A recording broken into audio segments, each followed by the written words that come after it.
energetik elektrik xizmatidan foydalanib ko'ringlar. Pastda nomerlar qoldiramiz. Energetik ham, elektrik xizmati ham bor.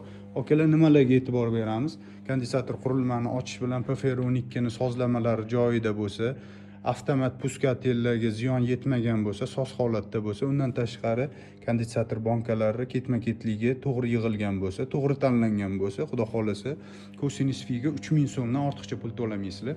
Elektr energiyaning narxi 1000 so'mdan. Agar kondinsator qurilmalari yo'q bo'ladigan bo'lsa, elektr energiyaga 3000 so'mdan jarimada pul to'laysizlar. Agar reaktiv uchun ortiqcha pul to'layotgan bo'lsanglar, akalar, pastda nomerlar bor. Tekshiramiz, qonuniy yordam beramiz. Kondinsator bankalar qo'yish kerak bo'lsa, kondinsator to'plamini qo'yish kerak bo'lsa, xudo xolasa korxonalarga borib, zo'r qilib qo'yib beramiz. Agar o'zingizlarni kondinsator qurilmalar, kondinsator bankalar muammo bo'layotgan bo'lsa, ularni ham almashtirib, xudo xolasa, garantiyasi bilan soz holatda o'rnatib beramiz.